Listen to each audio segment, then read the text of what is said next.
Meeting, general session Thursday, December 11th, 2025 at 7:08 p.m. And we will begin with our Native American land acknowledgement. Today, we want to begin our meeting and our school year by acknowledging that we gather as David Douglas School District on the traditional land of Multnomah, Wasco, Cowlitz, Cathlamet, Clackamas, Bands of Chinook, Tualatin, Kayupuya, Malala, and many other tribes past and present who made their homes along the Columbia and Willamette rivers, and honoring with gratitude the land itself and the people who have stewarded it throughout the generations. We want to again acknowledge the impact of the forced removal, violence, and attempted erasure of the lives and legacies of Indigenous people, past and present, and to commit to creating an educational environment that honors Indigenous history and contributions and encourages the continual pursuit of better stewardship of the land we inhabit as well. And today we will welcome Student Body President Jacob Hall. So just want to start this off. Sorry I wasn't here last meeting. I had pneumonia, so I was not doing well. It was like the heat of it too. So just like I was sleeping 24/7, but I'm good now. So, and then again, kind of start with the obvious of kind of what happened today. So there was, because this kind of goes into a couple other stuff too. There was a couple threats made to our school. The school kind of decided that they didn't think it was they didn't need to cancel school because they didn't, I don't know the word, but like credible. Yes, exactly. Thank you so much. They didn't think it was credible, so we didn't cancel school. But there was more threats made for tomorrow and winter formal. So we are going to have to, tomorrow we were going to have our winter assembly, which we will have to postpone until next week. And Saturday, our winter formal, we will also have to postpone likely till January. So it's unfortunate, but I think it's for the better just because we, have to be sure of everything. And then about winter formal, I was never able to share the theme, but the theme is Enchanted by You. So I think it's a little bit on like the Tiana, like the movies of Tiana remix of it. So I think that will be really beautiful once I am able to attend. And then we've been able to start some fundraising for our Scots Angel. Our Scots Angel this year is Tucker. He is a student at Gresham who was injured at one of our home games. We are going to have, for the assembly, once we eventually have, we're going to have Tucker and his family and some ASB members from their school show up just to really unite the two schools, Gresham and Douglas, which I think, again, will also be beautiful. And then next week is Winter Week. We have so much planned that we have possible holiday goats, which I think are really cool. We have photos with the Grinch and Santa, spaghetti eating competitions like Elf, if you've seen the movie, and more fundraising for Schnitzer Care and Scots Angel. Now, if you're not aware of Schnitzer Care is basically a program that helps our student council and other leadership programs in our school find a nonprofit to support. This year, our goal or mission statement is to help immigrants and refugees get basic necessities and legal support, and Schnitzer Care connects us with nonprofits that do exactly that. So we'll be raising money, I think, for Schnitzer Care all the way up until January, and for Scots Angel, I think we're going all the way up until mid-February for raising money, but I could be a little bit wrong about those dates. And then we recently just had our holiday bazaar hosted by the PTSA. I wasn't able to go, but it had people from all around the community selling items that they made, and it looked super fun from the photos I was able to see. And then we also just had Night with the Scots, which started our basketball season with skits from the boys basketball and girls basketball teams and competitions between the two teams. And then every month we have a Try It Tuesday at lunch where there's a meal which typically has significant cultural roots to a culture in our community. So last month it was salmon, which was super popular with the students. Everybody seemed to like it. And a big thanks to Lamar, who's a member of the Umatilla tribe, which was able to offer us some salmon. And then at the beginning of this month, we had a Giving Tuesday for a scholarship given to students who have trouble accessing the necessary funds for sports. So if you don't know, to join a sport at our school, you have to pay $100. And for some families in our district, that's a big barrier for them to join a sport. So we have this new thing called, it's No Scot Left Behind. Thank you. And that is a scholarship, or I guess nonprofit technically, where students will apply to get like a scholarship from them, and we will offer it to them to be able to lift that barrier and have them join that sport, because again, it's tough for some families in our district. So on December 1st, we had a Giving Tuesday, which is a time for nonprofits to ask people like, hey, just donate a penny, donate a dime, doesn't matter. And yeah, we got a lot. So we hope to support a lot of students in our district. And then winter break is next week, December 22nd to January 5th. And that is all I have. Thank you, Jacob. Anybody have any questions for Jacob? Go ahead. I don't have a question, but I just want to thank you, Jacob, your leadership, but the student body, and I know they're not all here, but you get to talk to them. Some might be watching. Very difficult day, and all I heard from the administration team were the students, and I know not everyone was there today for obvious reasons, but just handled things amazingly. And I want you to know, making those decisions to reschedule or cancel, I know that's tearing Principal Busher up stiff. We don't want to do that. It's always how do we keep as normal as possible, but with safety in mind. So I want to apologize for that. I wish, maybe there were some different decisions, but right now where it's at, I know the high school team is doing everything they can to keep it as normal as possible. But as we move forward, we're keeping safety up there, and let's get through this and get it rescheduled. So just thank you for your patience, flexibility, and leadership through it all. I really appreciate it.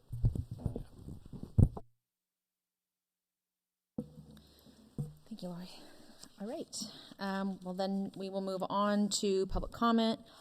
We have 3 folks signed up. Cindy Bradley. Welcome. Hi. You push the button on the, yeah, there you go. Thank you. I'm a sucker for a microphone. Thank you for those microphones a few years ago, by the way. Hi, I'm Cindy Bradley. This is my 29th year in the district. I started 29 years ago at Ventura Park. Andy Long and I started the same year, same building. And in those 29 years, I've taught 3rd grade, 5th grade, 6th grade. Now I'm teaching 12th grade English. Let's see, I was a TOSA under Sherry Barger and Brooke O'Neill for, 9 years. Crazy long time. And we, the people from the union, my fellow colleagues and union members, we wanted to really talk to you guys about this idea of teacher retention. Why do teachers stay? How can we help teachers stay in David Douglas? So I was kind of reflecting on that, and I thought 3 reasons. I was narrowing it down to 3 reasons why I've stayed for so long. So the first one are my fellow colleagues and my administrators. I've had the best colleagues. David Douglas teachers are super intelligent and inspiring, and they're super fun, and a lot of them are my friends, and I used to float down Sandy River with Andy Long, and I've had girls' weekends, and your coworkers really make a huge difference in whether you want to stay or not. So great colleagues and great administrators who have really just really fostered growth personally and obviously professionally. And I just feel so grateful for so many administrators that I've been under that have just really helped me grow and really push me into positions that I was excited to try out. Okay, number 2. This word is kind of weird. I teach English to seniors, and I have to be careful with my words, but I really, this word of stimulation of professional growth and opportunities, I want to quickly explain that. With seniors, you have to really be careful. Anyway, that word would have gotten a lot of chuckles in my classroom. Anyway, so it's so stimulating. Oh, there it is again. To learn. It's learning is such a fun thing to do, and so here at David Douglas, we've had so much really great professional development over the years. And the one that I hold dearest to my heart, we had this, 12 years ago, something like that. GLAD, Guided Language Acquisition by Design. And basically, it was thematic teaching, and it was standards and strategy based versus like textbook based. But it was great and so much fun to teach that way, and so much fun in the classroom. Also, just the ability to change positions. Over my 29 years, I mentioned all these different grades that I've taught and positions in the district. And I think that for teachers, sometimes that's a rarity to be able to move.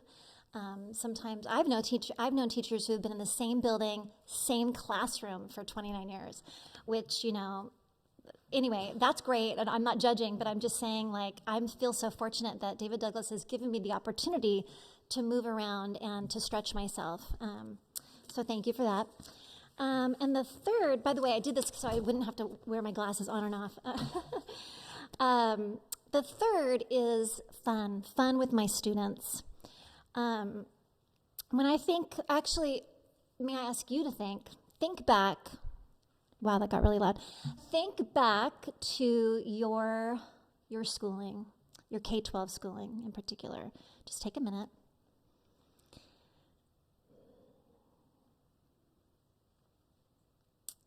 And I bet as you do think back, you probably recall a project or an experiment or a play or a teacher or a coach, someone or something or some event probably came to mind, and it probably came to mind because of the element of fun that it involved. I think that we don't talk about fun enough. I think we take a lot of space on all the problems, but I think that we should give more space to fun in our classrooms, in our own lives. Fun, if we want to be more educational about it, let's see, it's when we have fun, that means we're working hard. Hard work is fun. It means we're probably collaborating. We're interacting with each other. We're reaching out to community. We are leaning on each other. We're laughing. And we're probably being creative. Fun helps information stick.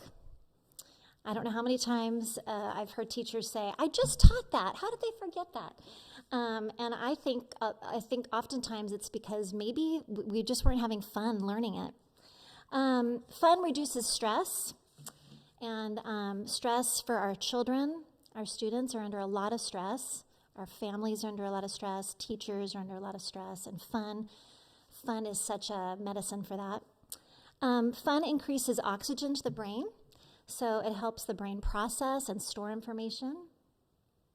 Anyway, I could go on and on, literally. I could go on and on. My students can tell you that. But as you do ponder how to retain educators here in David Douglas, I really hope that you do keep fun in the conversation. I think that when you do, that is supporting teachers. I think that is that will facilitate more collaboration among teachers and administrators, and just keep bringing teachers to the table and inviting their voice. And please continue to trust teachers. Just trust our experience, trust our gut, and trust that we really do want to do right by kids. We really do. So that's it. Thank you so much for listening. Thank you. Next, is it Anne Harrell? Annie, sorry. No, same. Welcome. Thank you for the opportunity to speak this evening. My name is Annie Harrell, and I'm a veteran special education teacher with 24 years of experience. I began my career with the MESD as a functional life skills teacher placed in David Douglas High School. From the beginning, I knew I wanted to be part of this district. The professional environment at the high school was accepting, collaborative, and deeply student-centered. I was inspired by the diversity of our community and the rich opportunities available to students. I saw firsthand how David Douglas High School special education teachers supported all students, MESD and David Douglas alike, and I knew this was the place where I wanted to build my career. When a position opened at the high school, it was an easy decision to apply and become a full-fledged David Douglas employee. I have a deep sense of commitment and loyalty to this district. I believe wholeheartedly in the work we do for students. I plan to retire here, not for a while. I recognize how rare it is today for an educator to complete their entire career in one district. I am concerned. Over the years, I have watched exceptional educators leave the profession. Research consistently shows that teachers stay where they feel respected, when the workloads are manageable, when they have time to collaborate meaningfully, when their well-being is supported, and when compensation aligns with the demands of their profession. We have an extraordinary staff who show up every day for students facing real challenges, but dedication alone is not a limitless resource. It must be supported and sustained. In conversations I've had with newer teachers, it has become unmistakably clear that the struggle is real. Many are questioning whether they can stay in this profession, not because they lack the dedication, but because the weight they carry is immense. They are asking themselves, is it worth it? Can I keep doing this and still have a life outside of school? Balancing the demands of home and work have become increasingly difficult, and the workload placed on educators today is nothing short of overwhelming. I want to acknowledge and genuinely appreciate the steps the board has taken during our most recent contract negotiation. Many meaningful supports were put in place to help teachers be more successful. Educators are increasingly included in important conversations where decisions with real impact are being made, and collaboration matters. Thank you for your time and your ongoing commitment to the staff and students of David Douglas School District. Thank you. And Luke Ramirez? Welcome.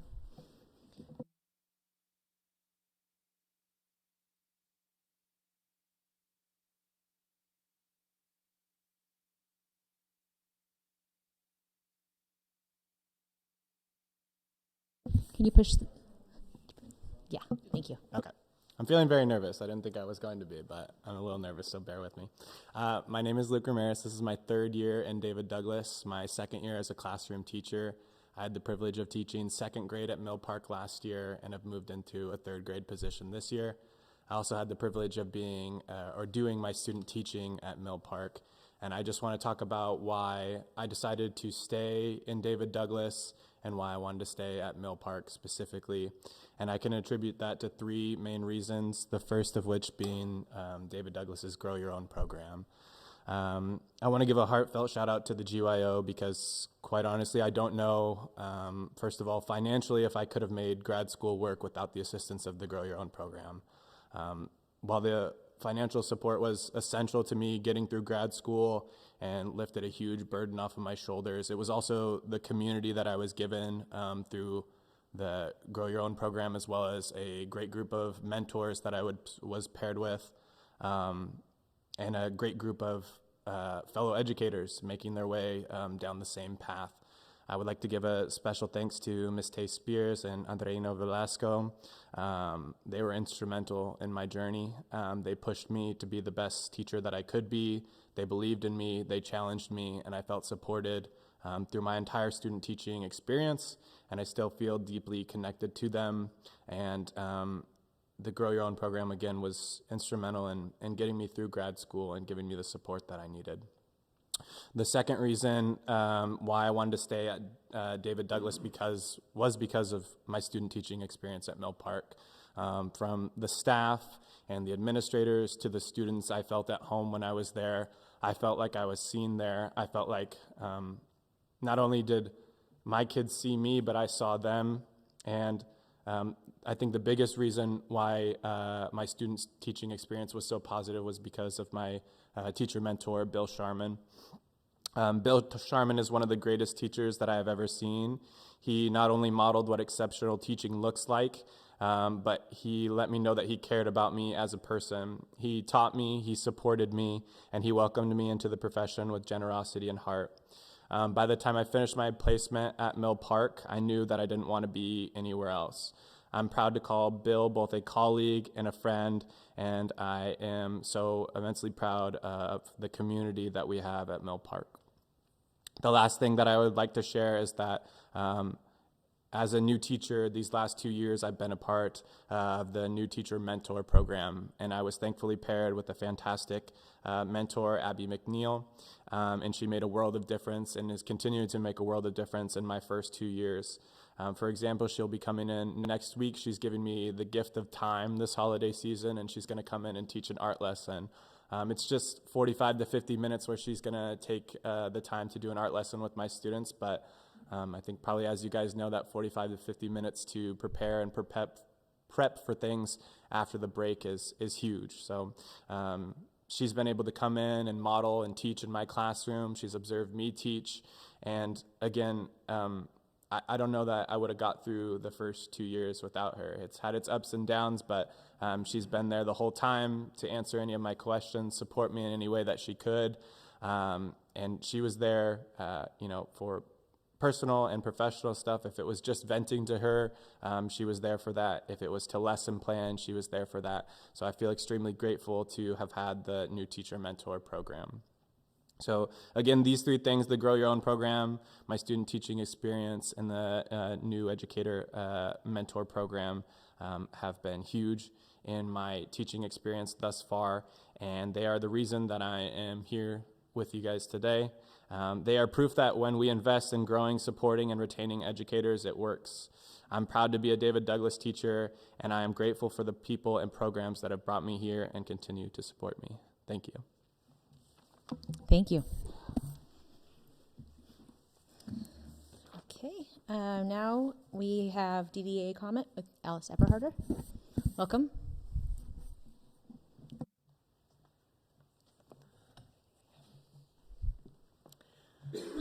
Good evening. My name is Alice Eberharder. I am the president of the David Douglas Education Association, our licensed union. This fall, I've been on, into winter, I've been on a mission to try and get to and meet in their spaces folks in my union at every school, as well as our 2 MECP sites of Glen Whiting and Pacific.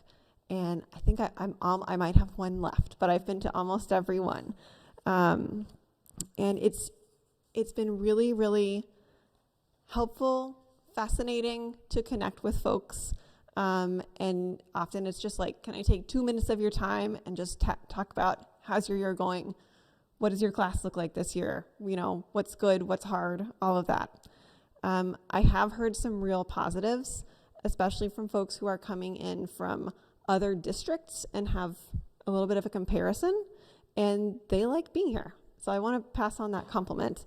I have also heard some concerns, and I don't think any of these will surprise you, but concerns about our workload, which is very high.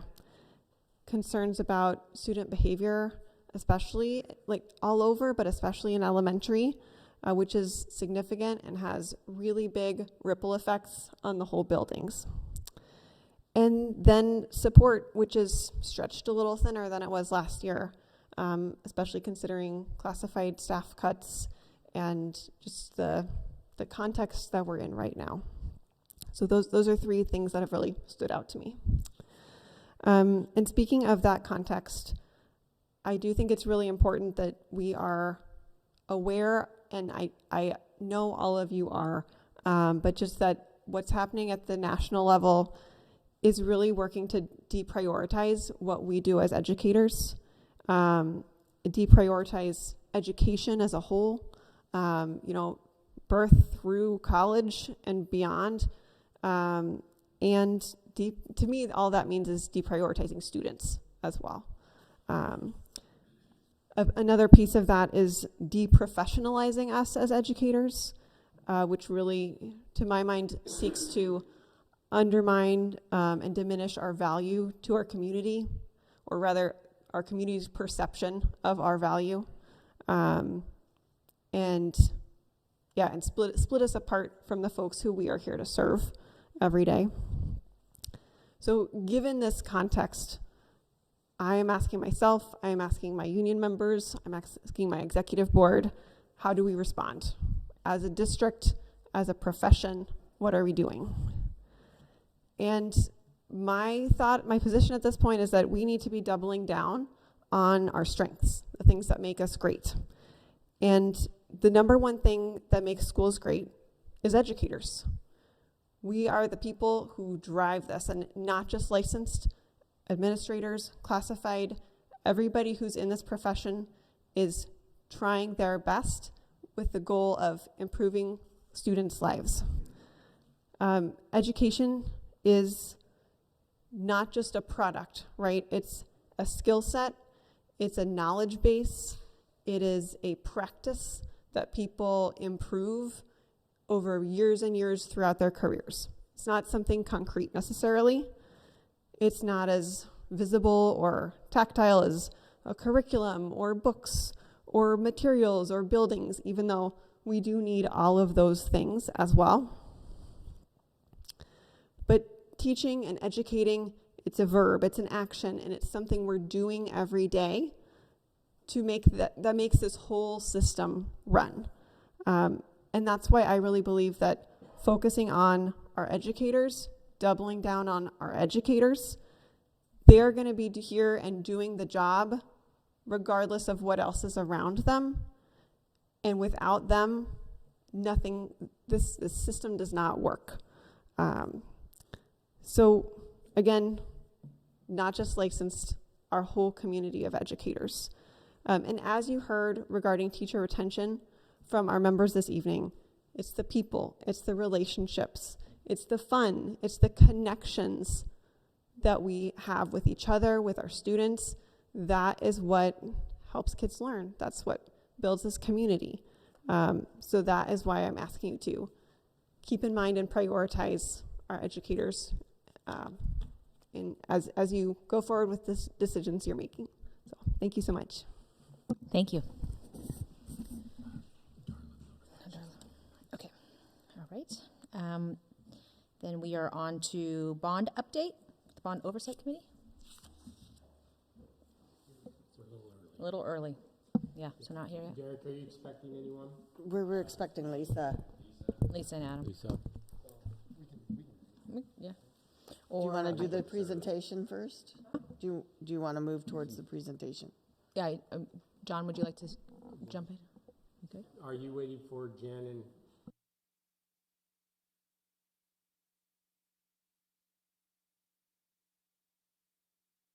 So Pat, we can jump to the public hearing. Is that what you're saying? To get, No, I was thinking you maybe could jump to the data report, but it sounds like you're waiting for them too. Consent agenda? oh yeah, let's do that. Okay. Do I need to?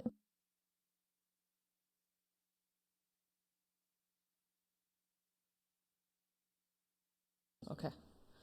All right. Oh, they're here. Okay. Welcome. We're a little ahead of schedule, so we were hoping you could. All right. So we're a little out of order. We're jumping to the data report, and we'll come back to bond update.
Was it?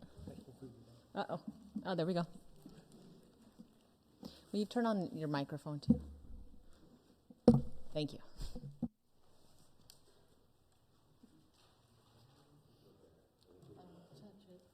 Don't touch it. Hands off. Okay. Okay. You're on. We're on.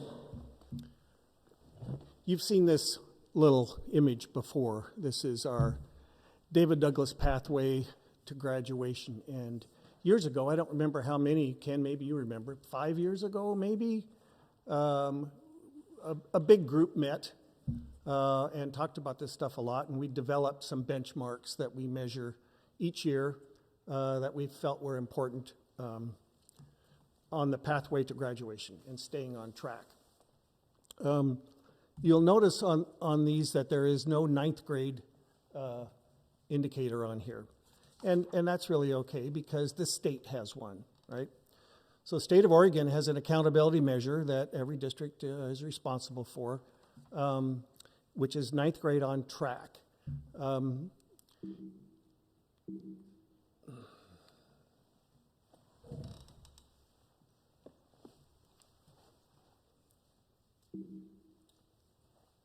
Technical difficulties, sorry. It's a very simple measure. It simply says that high school students should earn basically a quarter of the credits they need to graduate before they start of grade 10. Last year, our final number is 78.4%. This was made official in October, I think. They finally released this number. How does that compare? That's not working. Oh, maybe that's because I haven't turned this on. Okay. Come on. Nope. Just hit the space bar. I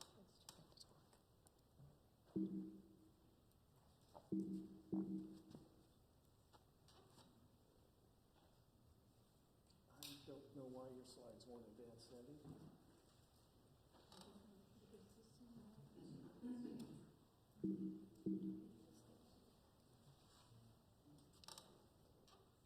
Your screen sharing is paused.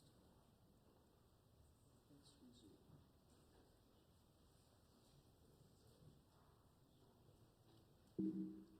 What? This is not good.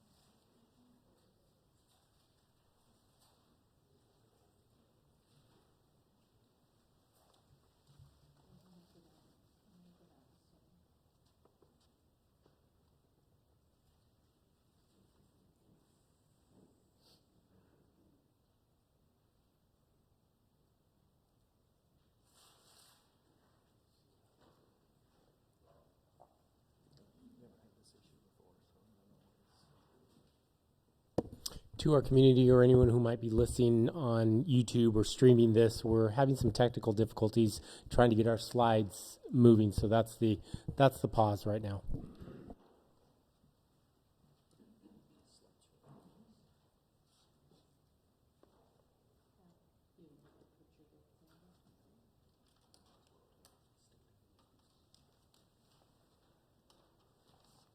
Okay, we'll get going now. Yay.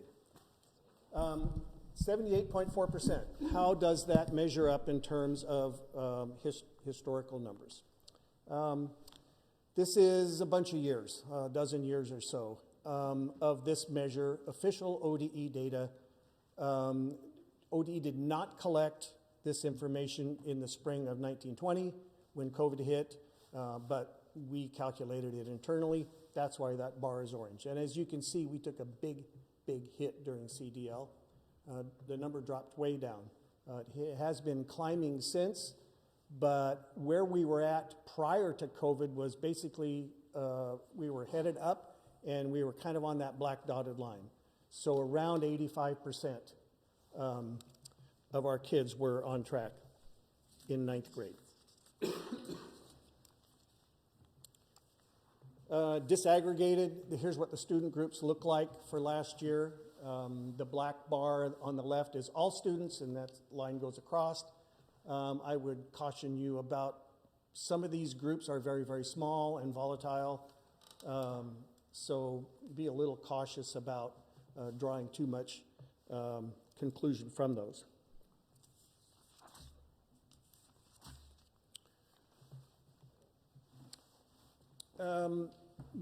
92% of the ninth graders last year were at the main campus of David Douglas High School. A very small number, less than 10, were at Fur Ridge, but 40 were at David Douglas Online Academy, and their outcomes quite different. At the main campus, 80% of the kids got 6 or more credits, but at the Online Academy last year, the ninth graders, only 23% earned 6 or more credits. And as you can see, the bulk of the kids at the main campus passed all their classes, 8 or more credits. So that's a good number. We like to compare with the neighbors. So here's what that looks like over the last 7 years. The black dotted line is the state average. And as you can see, prior to COVID, we were right on the state average. And pretty much ahead of everybody, or at least up with everybody in amongst our peers in the neighborhood. But we took a big hit during COVID, much bigger than the state overall. And we have, although we're trending up, and our line looks similar to the state, we're not recovering from that as well as others have. We are the bold red line. Over a much longer period of time, this is what that looks like. And as you can see, the ninth graders with 6 or more credits was trending up. Took the big COVID dip. We did a little bounce back, and it's been up just a little since. We talk about math as being really important to get in ninth grade. And if we add in 1.0 credits of qualifying math credit by the end of ninth grade and include that in this measure, then it drops down to more in the 60% range. So 60% of the kids earned 6 or more credits, of which 1.0 was a qualifying math credit. They may have taken a math class that wasn't a qualifying math credit because they weren't ready for it. This is a bit of a confusing chart, so I need to explain it just a little bit. This juxtaposes the ninth grade on track measure with the corresponding graduation rate for those kids. So it's the same cohort. And as you can see, dating back to the ninth graders of 2011-12, which would be the graduating class of 14-15, and working forward, it was a very strong correlation. So you can see that very much an established pattern. COVID really whacked this correlation a bit.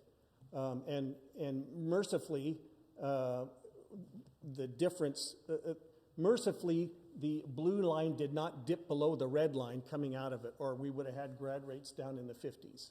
But we didn't, because the perseverance of the kids after CDL to get back on track was pretty remarkable, and they've done a great job.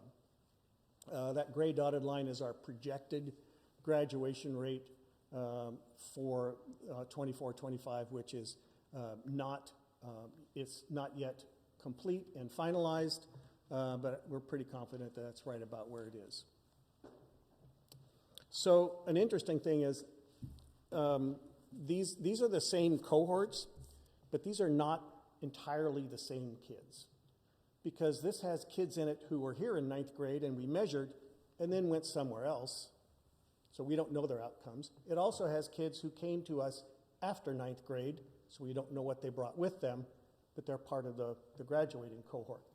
So you might ask yourself, I was curious, what if we just look at an intact group over a period of time? And this is pretty remarkable, and I want you to really focus on this one, okay? This is the last 8 years, and it's our actual ODE official graduation rate. That's the dotted line, okay? Just the stability of the kids who were here in grades 9 through 12 over that time period made a 7-point difference in the graduation rate. So just being here, regardless of what they did in 9th grade, now they're up 7 points higher than the group overall. The kids who we had 9 through 12 who earned 6 or more credits in 9th grade, it's a pretty remarkable number. The lowest is about 90%, and the highest is 98%. So if you were here 4 years and you earned 6 credits in 9th grade, 90%. Okay? But what if you didn't? What if you were here for 4 years and you didn't earn those 6 credits? That's a much different number. Okay? You're down at 60%. And that's where we are now. The average is lower. So the bottom line here is that if you were here 4 years, got 6 credits in 9th grade, you were almost a cinch to graduate. But if you didn't get 6 credits, it's just a little better than a coin flip. So 6 credits, very important. These guys are going to tell you how they're fixing that right now. Well, all they're doing to take care of that. All right? Do I get to clicker? You can. Good evening, everyone. Angie Ortiz McNeese, one of the assistant principals at the high school. Jennifer Busher, principal at the high school. So just a kind of an update and what's happening with our 9th grade on track, our current 9th graders. As you know about the integrated plan, this is one portion of that, right? I know you guys have reviewed that and seen different parts, but just you can see from our own data, from our 9th graders, that is why that transition to 9th grade, that really catching on to high school and credits matter. Our own data supports it right up there. And then just to kind of acknowledge the fact that this is part of eligibility requirements. We have indicators, just like all the other programs on integrated plan, and spots we have to hit, and that kind of thing, requirements. It even worked for me. Yes. So in preparation for this last year, a lot of it in the spring, I would say, but kind of conversations have been happening for a while, is that we are part of a consortium. So you saw all the neighboring districts. Most of them are in this MESD/Center for High School Success Consortium with us. So it's that idea of everybody brings their best stuff to the table. What's working for you, what's not. If you're a couple years ahead of us, what hurdles did you face? What barriers did, what happened, what worked, just that sharing piece, right, has been so instrumental for us. And there's a team of us that have been going, a couple of admin, counselor, a couple of our TOSAs. So that's been a really great relationship that we've delved into there. We have 4 teams. So it's about 130 to 150 kids per team, about 600 kids as a freshman class. And then we have core teachers in each class. So that's an English, a science, a health, and a math. The part that I think makes it even more rich is the fact that we have a case specialist, or a learning specialist, I should say, a case manager for our IEPs. That person is at the table with us, as a counselor is assigned to each house. And I really think that full wraparound has been an even more success for us to have everyone at the table looking at data, talking about kids, talking about our instruction, all of those kind of things. Some of the other things we've done, of course, thank you. Anytime we can find funding for our TOSA, we couldn't do this work helping bring all these people together, right? Someone's got to be leading that work, keeping us together, keeping us on track, pulling that data, and helping implement those plans and all of that kind of stuff. We also made a little tweak, I guess, to our Level Up program and did a 9th grade strategies. So every house has 1 to 2 strategies teachers, and it's very similar to if you're used to things like AVID or CASTLE, Level Up. So it's really those like how to be a student, how to be organized, study skills, lots of grade checks, goal setting, exploring career. There's just all of that put together. Kind of every program's best was put together over the summer.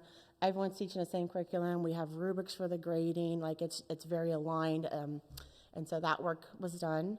And then we have their advisories are also cohorted by house. So anyone who's with that group of students is attached to that house, which I think just that whole wraparound, whole child approach is something that I really appreciate, and I think our teachers have too. One just anecdote is there's teachers who are like, I've not talked to someone from the other building very much. Like, this is so great that I'm actually getting out and meeting more of the staff, right? You all know we have a very big campus, we have very big staff, so that has just been one of those anecdotes that you have to love. All right, so here's a visual of what the Center for High School Success roadmap. We are in, if you look at the box there, we are in the phase 1, established structures and foundations. So anything with a black dot next to it is something you want to do for that phase 1, which is where we are, of course. At first, when you look at it, you might think, oh, the data is the first, the team, those are just the categories. They have dots in all over them. So you kind of have a little bit of each being implemented. Phase 1 can take a couple of years, and then you dabble into some of the other ones, right? And then you also, just like if you think about MTSS or universal structures, if something's getting a little bit hard over here or not quite working, you go back to those foundational phase 1 structures and foundations. So those never go away. You just build on those just like any other of our systems and protocols. And then this year, the work we're doing has been, I kind of talked about what the team structures, right? If structures are what we're working on, here's what the structures are. I talked about the team of teachers, our houses, and then our weekly structure of what that looks like for a teacher. We have some commonalities, so that consistency across all of our classrooms happening with late work and revisions and homework policies.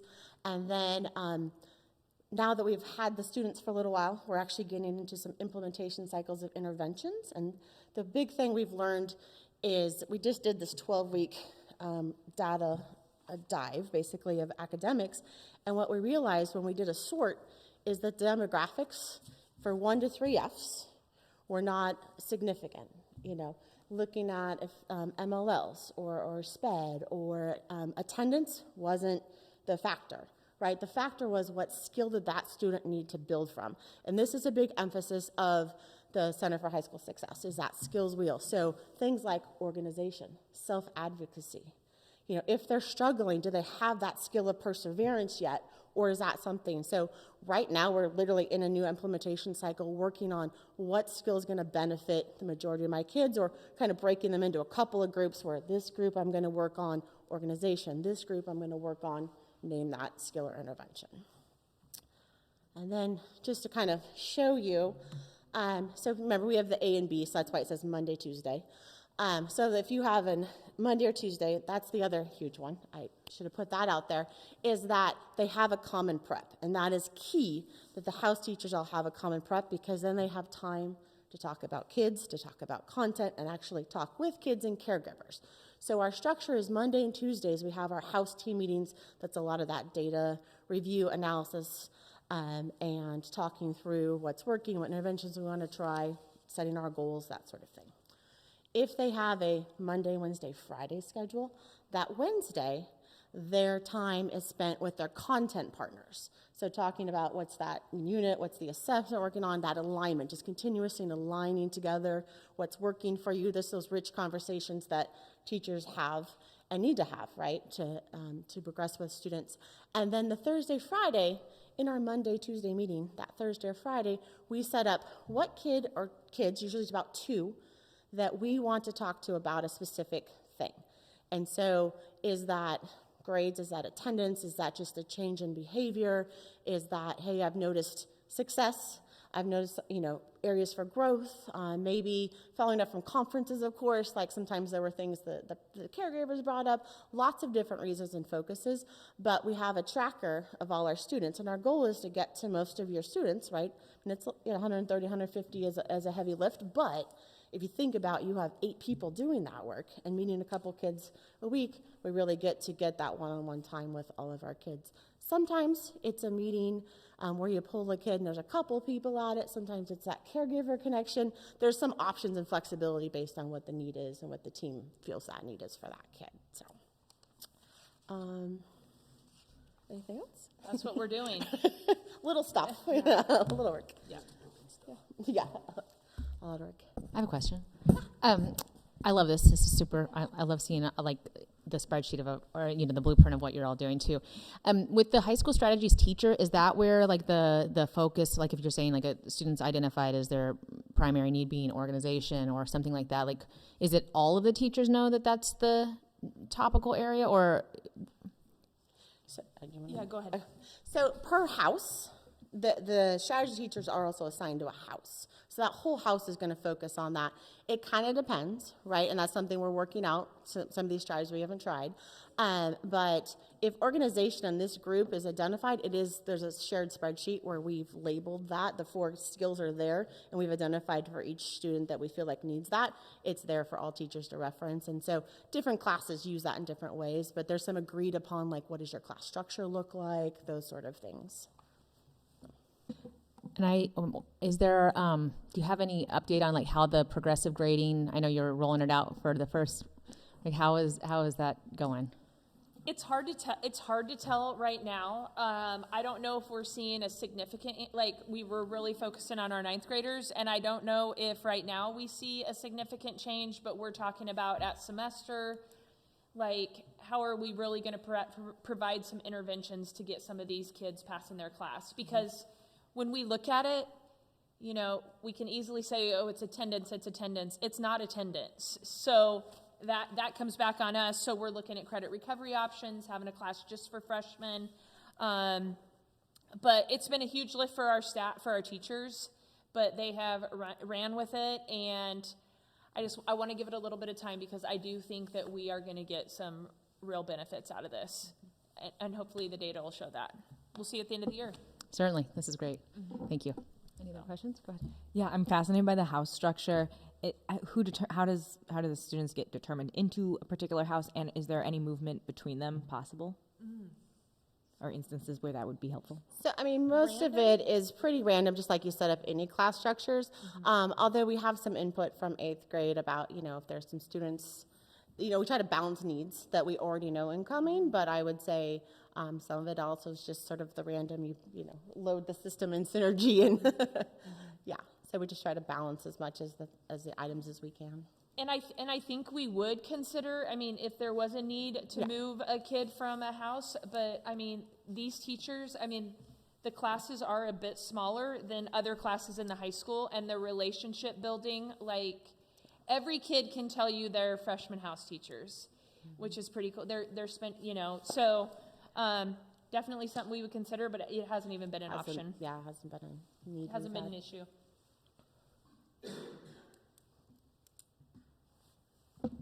Any other questions? How do I get through 9th grade with less than 6 credits?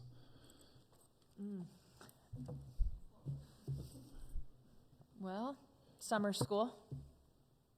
No, sorry. How am I finishing 9th grade with less than 6 credits? Am I making You mean how do you only get 6 of the 8 or less than 6 credits? If the data say kids with 6 or more credits seem to fare better, how are we having kids with less than 6 credits? Like what's the circumstance leading to that? Well, failing classes, and I would say math is definitely our biggest barrier. Hands down. And the attendance not an issue is for those 1 to 3 Fs. So if you think about 6 out of 8 credits, that 2 and 3 is really our teetering boundary.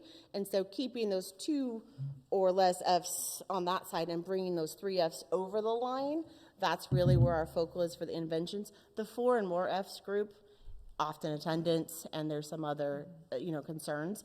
But that is not, the house system is meant for your universal, so those tier 1 and tipping into tier 2 interventions.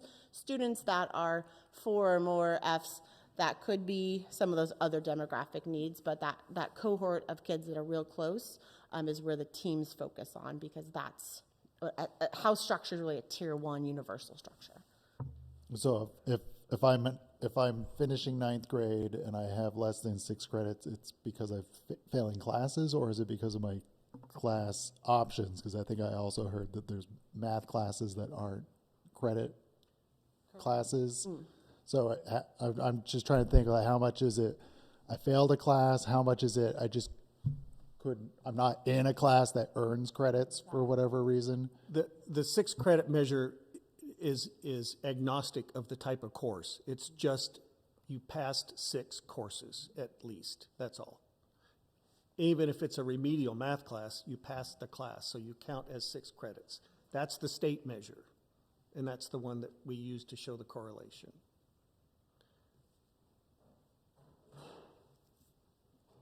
A student who gets 4 credits failed 4 classes.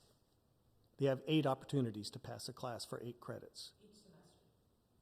Yeah, 4 credits each semester. So before they come sophomores, though, there is some opportunities to retrieve those credits with summer school, with the after-school credit recovery program. So there is opportunities to catch them even, in between those times too. And I think what Teams is allowing us to do is really be more intentional with what students are failing, and to hopefully get those kids at semester and get those in an intervention immediately, and we're not going to wait until summer now, right? Hopefully at semester we're looking at creating a credit recovery class. Is that for, whether it's English, science, or math, how can we get them in their second semester? So those credit recoveries that you're thinking of second semester, they would be core classes, right? So like you just said, math, English, or okay. Because electives aren't barriers for graduation. Yeah, that makes sense. Right? Electives typically are not the barriers. Would a credit recovery look like a regular class, or would it be like an online, like the Apex type stuff?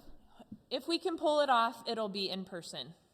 Great, cool. There's gonna be some movement, but we're talking about a lot of different things in order to really focus on those 9th graders that are failing a couple of those core classes. Mm-hmm. Mm-hmm.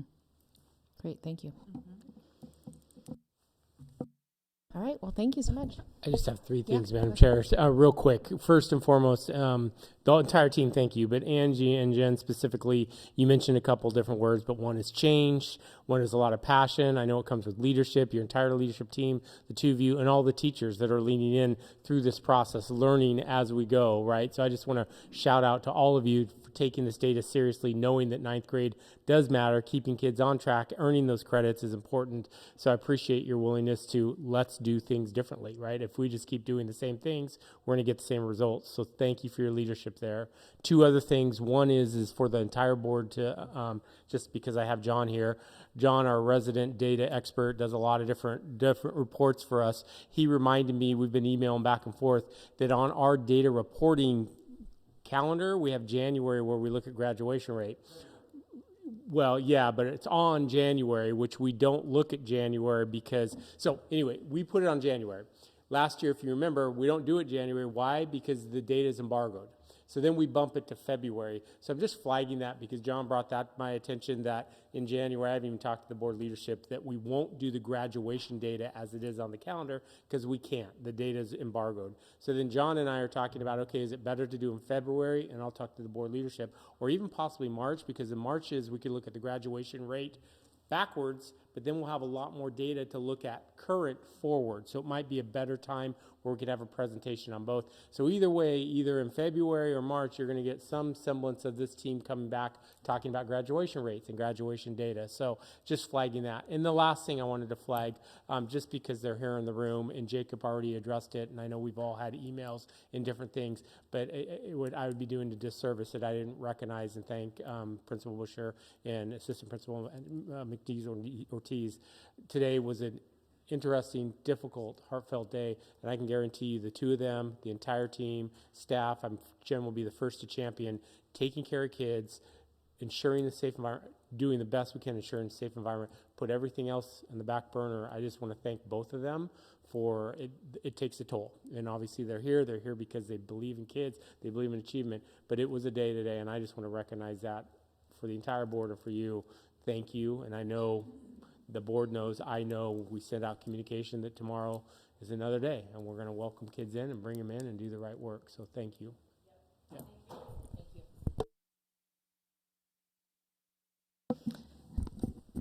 All right, so we are going to bond update, bond oversight. Welcome.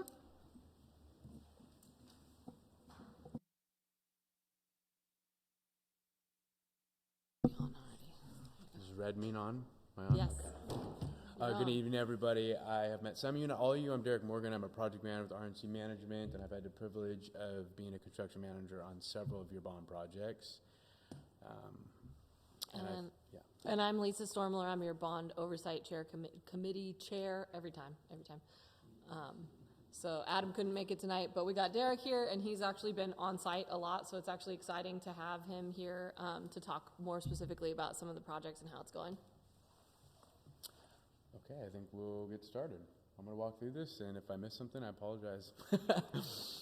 So table of contents, as usual, I think all of you are used to seeing this, so we could probably move into the slides that follow this. Executive summary. So next quarterly board update, we're targeting March.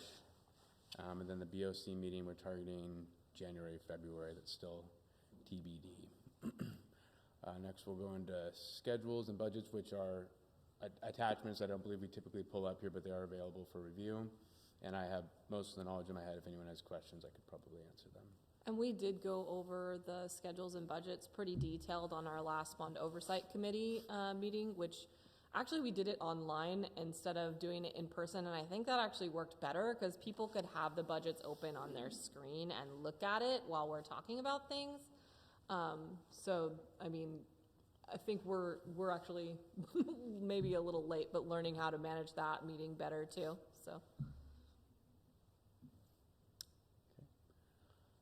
Just a project summary. I'm not going to say much on this. I'll touch on them as we go through the next slides, but you can see what's on the docket for 2026 here. They're also listed individually below. So CTE is going well. We received TCO the week of Thanksgiving. We're on track for C of O right now. The moves are occurring over winter break still. Furniture is in the building. The new furniture is in the building. TCO is temporary certificate of occupancy, and CO is certificate of occupancy. Those are big construction terminology that mean your building is safe for use. So Correct. That's correct. So as of Thanksgiving, staff has been able to start moving in as kind of Jen and Val and Angie kind of all work that out from their side. So it's looking good over there. Still on budget, on schedule. Crews are moving out over the next couple weeks, and then we'll be in there, here and there, doing punch items and addressing things as they come up. Yeah. Repair and renovations is also going well. There's some winter break happening. We're doing some things in the south vestibule to bring that up more along with the standard. There's also intercom lockdown integration, which will come in handy in the next event like happened today, and that would be very beneficial. Fur Ridge campus is all wrapped up. We're just working through the closeout documents on that one. Mill Park, that was an exciting journey over the summer and into the school year, but I think everyone's feeling pretty good about it now. They're also going to be in for another run at this next year. So West Powell Floyd Lights, South Powell are all doing well. These projects are all in commissioning still. Mechanical systems are always tricky, especially when you bring them into an existing space, but the teams are actively engaged on that and addressing staff concerns while trying to also adhere to the district standards and et cetera. Intercom and clocks, everything's on track there. This is, like Ed mentioned, we're tying the lockdown system into this intercom and clocks at all of the sites, and there'll be training given to each site's admin staff and whoever they bring along for that, as well as district IT maintenance, et cetera. And I think Adam was talking about having done a lot of the procurement for all that stuff up front, so we don't have to worry about long lead times or things on that. Yes, we're in the process of that right now. Yeah. Exactly. 2026 projects. So we got Mill Park and Lincoln Park are both getting HVAC upgrades, thanks to Pat's and her team's work on getting those PSEF grants secured. That's exciting for both schools. Lincoln Parks also has some bond work occurring. Same thing you've seen at other places. Secure vestibule, some roofing repair, etc.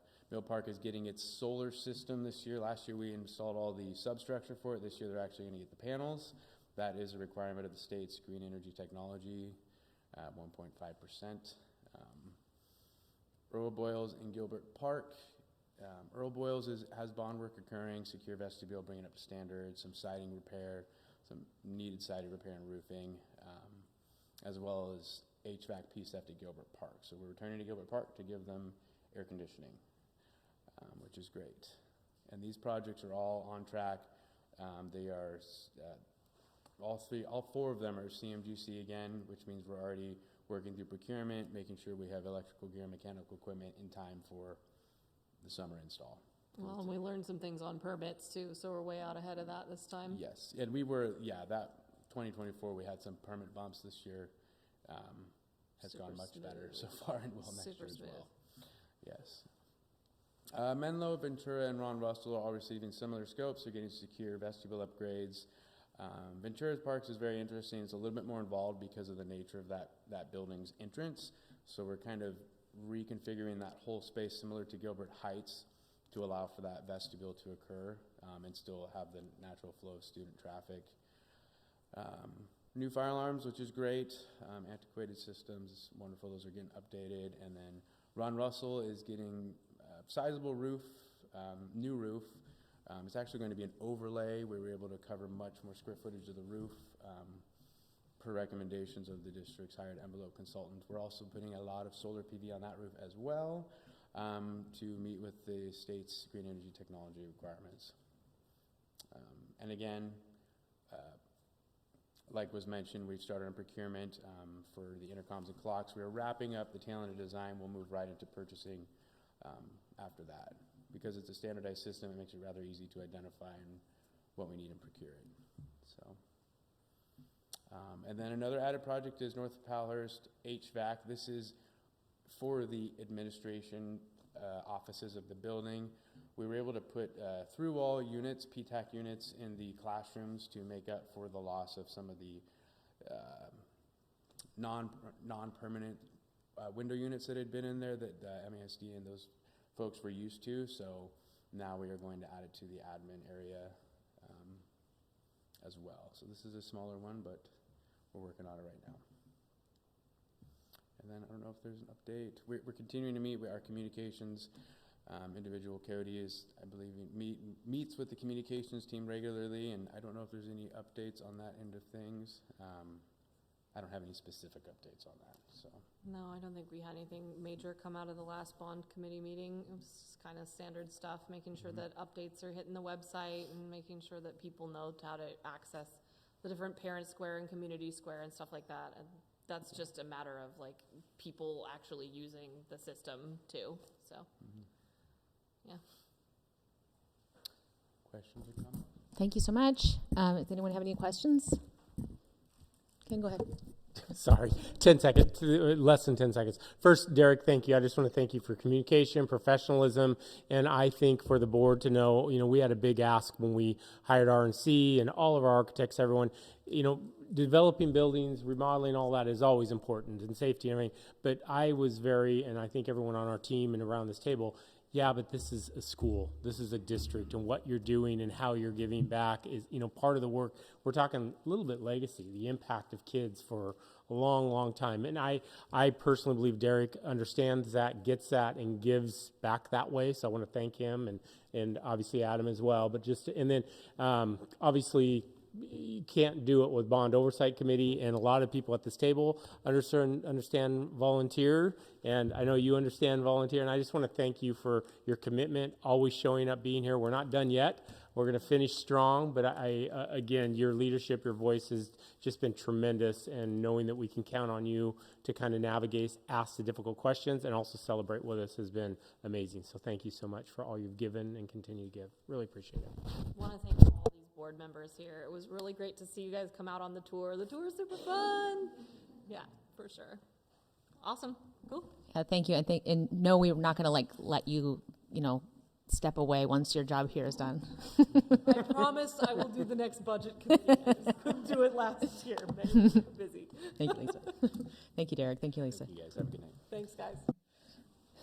All right, at this time, we will take a brief recess in order for Pat to conduct public hearing around student investment account contract. Sure, so we need to bring this forward to see if there's any public testimony or comment.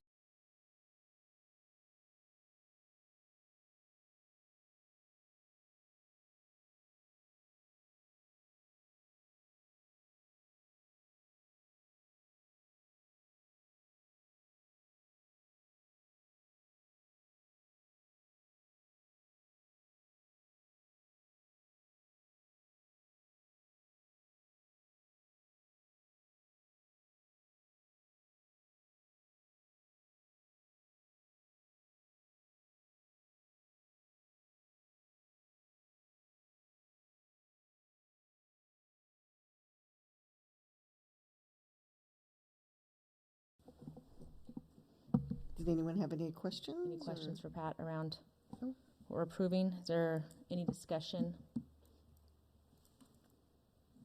No? Okay. Well then, Director Ender.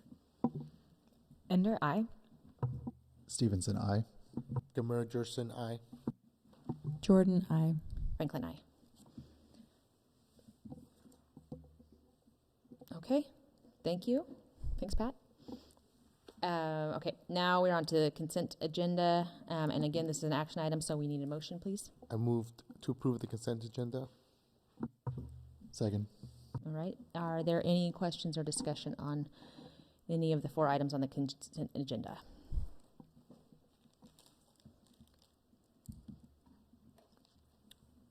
I think I had one.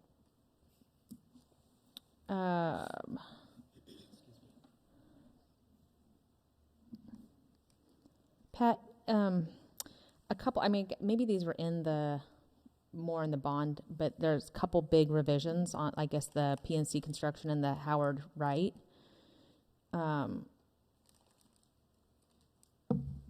These are like due to what? So these are CMGC projects, and so they're going to go out to bid a piece of the project. I'm going to come to you for approval, and then they're going to go through phases as they're going out and finishing out the bidding of the entire project. So this will increase over time, just like if you remember the CTE Center. I brought you a small one, I brought you a little bigger one, I brought you a great big one. So it'll just continue like that until the full project is bid out. Okay, so we should expect to continue to see these types of... Correct. For these 2, you will. Okay. All right. Makes sense. I do have a question. Go ahead. When we scrap cars, do we get money for scrapping them? Like, not a lot, but we get... Or would it be better to donate them? Or I don't know if that's the question that you're asking about. So part of the issue is my understanding these do not run, so they will need to be, they will need to be towed. So that's part of the issue. There's about 25 living over at the auto shop, and we've narrowed it down to keeping 10 and getting rid of 15. So we might, a couple people, still haven't given us a title, Mr. Byer.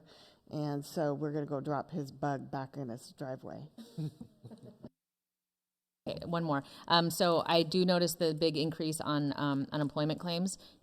So can we talk about the trend of what we're seeing here?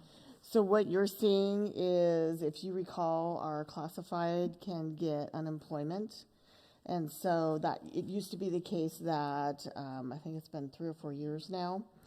We had not really seen a large increase until this last year. So our classified during breaks now can apply for unemployment. The break is counted as part of that waiting time, and then that can increase over time. So before it was considered, I think, seasonal work or a part-time work that necessarily you knew the job was this much. But the legislature changed that a few years ago. So that's what we're seeing for our summer claims. I just want to be cognizant of, I think during our budget workshop, I did mention, we're seeing folks that are having reductions in force. So as you see reductions in force, that can affect us if people have gone on and moved on. They were our employee, they left, it's still within that time period that we're reflecting back. and we're getting part of that claim, so. Okay. So, yeah, I guess, are you able to like have a good projection going forward with these changes? Like, or how are you, like, what kind of factors are we using to project these changes? So initially what we did is we looked at the potential for claims for all of our employees, and then we increased the rate.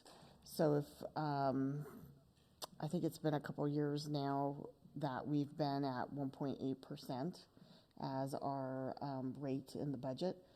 We have not hit that yet, but I do anticipate as things go on and times get harder that we do see that increase and be closer. Thank you. All right, any other questions before we go for a vote? All right, Director Ender? Ender, aye. Stevenson, aye. Gilmerton, aye. Jordan, aye. Franklin, aye.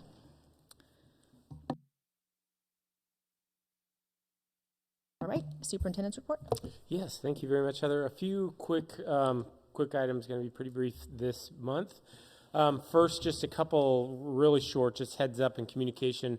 One is, board team, you remember, just a reminder, and Jose kind of reminded me, so I'm laid out here, but we talked about the possibility of shifting, if we don't have an exec session, that we'll shift the board meetings earlier till 6 o'clock. And we heard pretty much unanimous. People were pretty excited about that. Talk to board leadership. I want you to know that we are going to implement that. So when and or if we don't have an executive session, we will change the starting date till 6. I'm saying it here, one, for the board team that we've made that decision we're going, but also to start the communication out with our community. We'll follow up with IDA and make sure we communicate it out, this change and what could be happening, and by when will we let people know when the actual board meeting is starting, et cetera. There's also been conversations, previous board teams, there was a time where the exec session was after the regular schedule, so the regular schedule was always 6, and I've had board leadership say, hey, we want to talk more about that. So I want you to know that I did hear that, we heard that. We haven't quote unquote finalized that we're done, but I think it's in the works. So if you have any questions or concerns, please reach out to Heather, Jose, or myself, and we can talk through it. Either way, we'll again make sure that we communicate with everyone we're making that change. But those are two things I just wanted the board aware of as we move forward.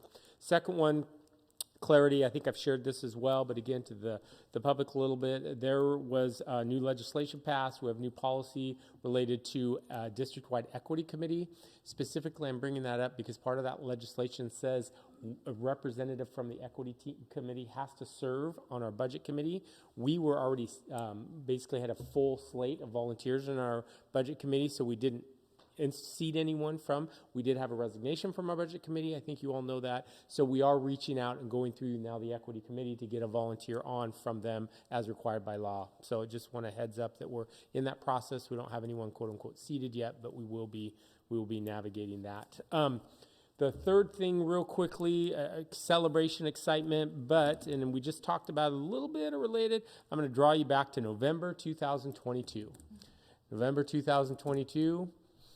It's when this bond was passed. It's when our community, I'd just like to, again, a deep gratitude to our community for the trust and support of our district to pass this bond and all this amazing work. But really what I want to bring up today, and I have a few things, I don't know, Sandy, if you can pull up. Yeah, so there's a flyer there. Board members, you have 2 flyers in front of you. We have been hard at work, a team, under IDA's leadership, under Val's leadership at the high school, Kim's leadership, Heather's. We've been putting together a C-Team program fundraiser.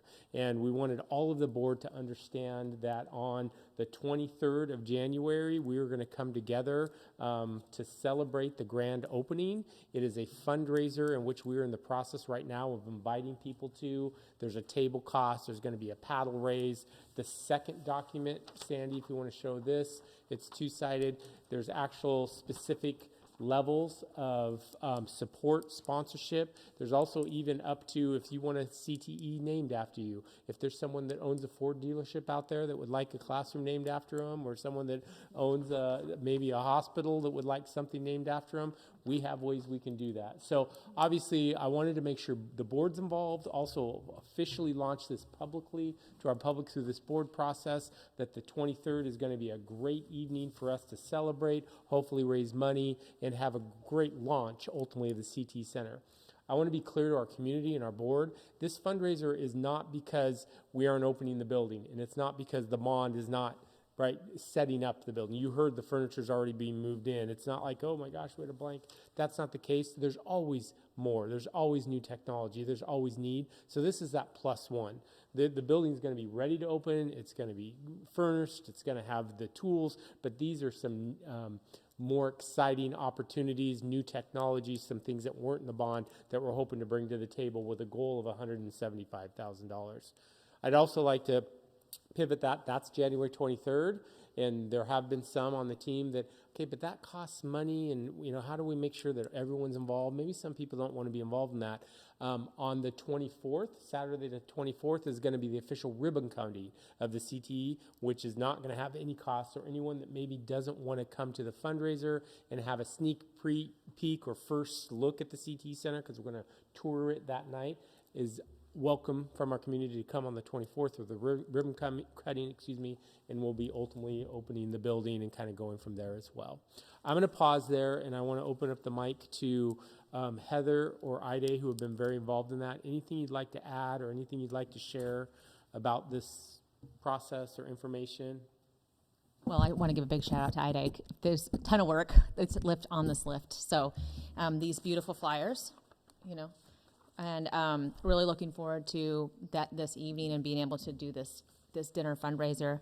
And yeah, thank you for that huge amount of lift you and your team taking on, along with the high school team. Thank you. And I want to give a big shout out to Cassie. Cassie has also been part of this process. And TD and Navi, our family engagement specialists, they're actually taking the lead on our ribbon cutting ceremony. So I want to thank them too. Thank you.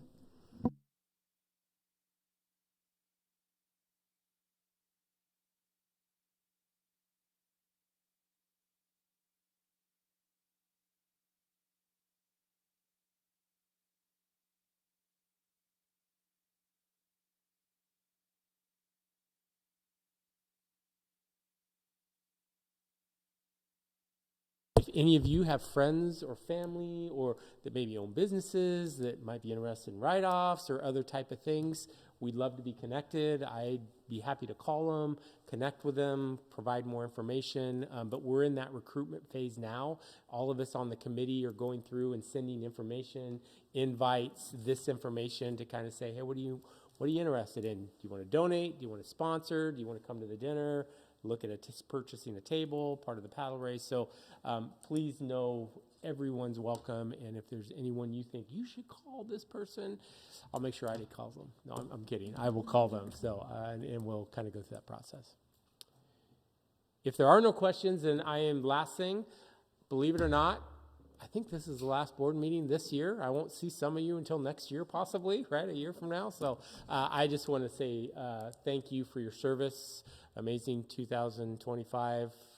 I can't believe 2026. Some of us got some gray hair at this table, I know. So it's just the work continues. It's so needed. A dedicated, passionate, supportive board. It's so recognized. So again, the gratitude is just immense, and I look forward to 26. I look forward. We're not done. We have all next week. We'll be working during winter break, but I do look forward to coming back in January when it's a new year and continuing to do this amazing work side by side with each of you. So you make a difference in this district. It's noticed, it's felt. So thank you all. I really appreciate it. That's all I have tonight. Thank you, Ken. All right. Well, good. So, I hope everybody gets to take a look at, book your seats now. Okay, so we're on to board policy first read. Hand it off to the policy committee team. Yeah, we don't have anything specific about this. If you have it in front of you, you can see that there's a focus on concussions and other brain injuries. So this policy highlights language that Oregon School Board Association has recommended that we add to the policy.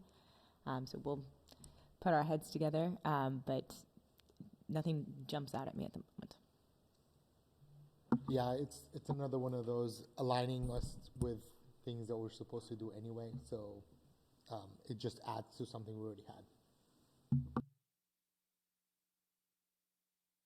All right, any other questions? Okay, good. Then we will move forward, reflections on public comment. We had 3 teachers give public comment today.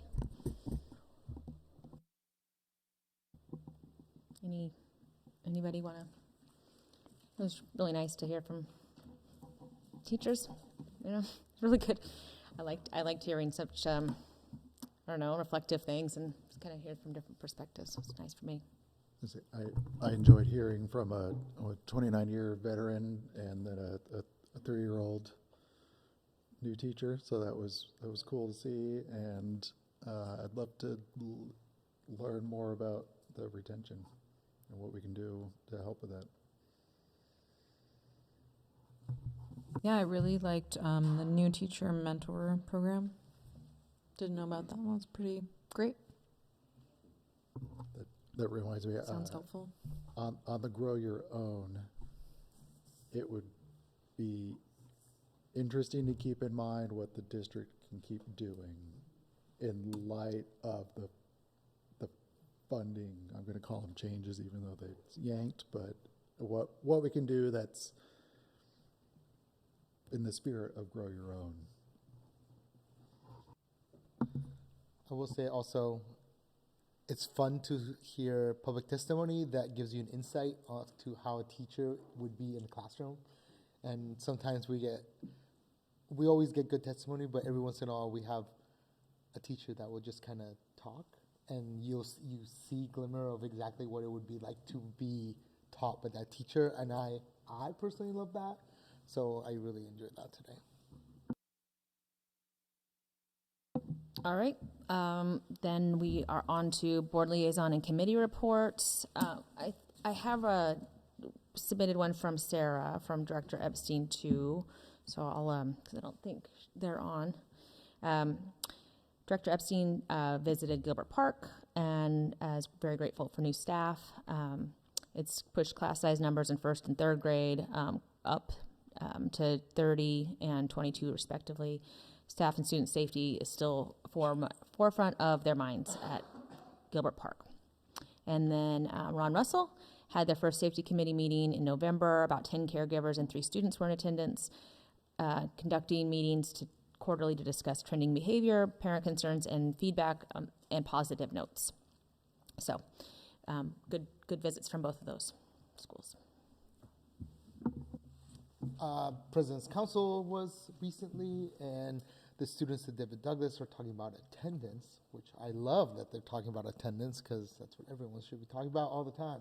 So they've noticed as well, the attendance numbers I saw there, and the attendance numbers I get from the state don't match up super well. So I think we need to talk more, but the students are aware of the problems and they're trying to find creative solutions, but I feel like they're the most honest at seeing exactly why people are missing school, and not in judgmental ways, but just in how can we help ways. So it was great to be there and hear from them exactly what are the ways they think would help. So I hope we revisit that more and include their voices when we do so. Cherry Park had a community food pantry, and due to funding cuts, I think from the Oregon Food Bank, which then trickled down to the Metropolitan Family Services, trickled down, that food pantry is being cut, but the PTA is on fire at Cherry Park, and they are stepping up to run the food pantry with food support from an organization called Urban Gleaners, who get donations from restaurants or other perfectly fine but not saleable for whatever reason food, and then in combination with fundraising from the PTA, they're going to be able to continue that food pantry and even up it to weekly. Downside is, at least for the start, it's going to be the quote-unquote closed food pantry, which means just local to the Cherry Park school community, from what I understand. But they're doing great stuff, And Ken and I had a great talk about how to support that, and so I'm excited to see what fun stuff they do. That's great. I had the opportunity to, as part of the district office liaison role, tour our transportation program with Director Stevenson, and we got to do, well, a few highlights. Got to see people, drivers coming in, checking in for the morning, see how schedules are given out, and kind of negotiating in the moment depending on the factors that have come in very early in the AM. So that was pretty impressive. Got to see some of the stressors in that organizing and learn how attracting drivers that are willing to be on call and flexible such that the program needs is very difficult, and then balancing that out with folks moving up and retaining them to have those like more choice assignments and long-term employment. We had the great opportunity to get invited in the moment to do ride-alongs. So I myself got to ride along with a driver who's been driving for the district for like 28 years. And it was an amazing experience. It was, one of the smaller buses at, 6:30 a.m. in the morning, so the sun is rising, and, she's picking up students in the community transition program that she knows very well and has seen grow up over those 28 years. So very impactful. These are, professionals that really love their work, and that's why they stay and are making huge differences for the students that they pick up every day. I received a message from one of them that Director Ender and I were the first two board members to visit in quite some time, and there is an open invitation to any board member or cabinet member to visit the transportation department and do a little ride along and see how it goes. It's cool. It's fun. There's a lot of passion there, and it's fun to see. Absolutely. Also, Lincoln Park Elementary, they house the dual language immersion program. As you might recall, we're teaching kids Spanish in the dual language immersion program up through grade 4. We're going to add grade 5 next year. They had their first meeting with the middle school that they intend to expand the program into the 6th grade. So that's Floyd Light Middle School. So it was really neat to sit in on that meeting and see kind of that meeting of the minds, laying out what needs to kind of get worked out, what challenges there might be, and what excitement there is. So more to come on that. I want to get some dates right and circle back to fun. I think that was a really good reminder, even in my own life. So at North Powellhurst, they are going to OMSI on Saturday, and they're going to do play labs with the preschool. I would love to go. I cannot go on Saturday. But they also have it next Wednesday, so I want to attend that one, where the OMSI will actually come to the campus. And they have a full family list attending on Saturday, and they have a wait list. And the families that do get to participate get an annual family pass. So I just want to... That's great. I love when OMSI participates in the schools and collaborates. I've had different experiences with them in other avenues. And then tomorrow's the winter celebration with DDOA. So they get together in person and they get to hang out and have fun. I'm going to try to go to that one if I can skip out on some work and then go back to work. So that'll be fun. I haven't had any visits with the folks, but I did notice that Ken visited with Susan at West Powellhurst, and I heard great things. I checked in, and she's very appreciative of your visits to the campuses. So thank you so much, Ken. That's all. So I'll give a couple updates. So first, I want to give a big shout out to Alice, still here. I was not able to attend, but the meetings happening with the Continuum of Services Task Force is doing incredible work. There's research going into kind of what can we do to support our students, with complex behavioral needs and trauma histories, and so like kind of the, you know, what are the solutions? And so there's an amazing group of folks that are bringing the topics to the table, and then the next, you know, we'll work on synthesizing.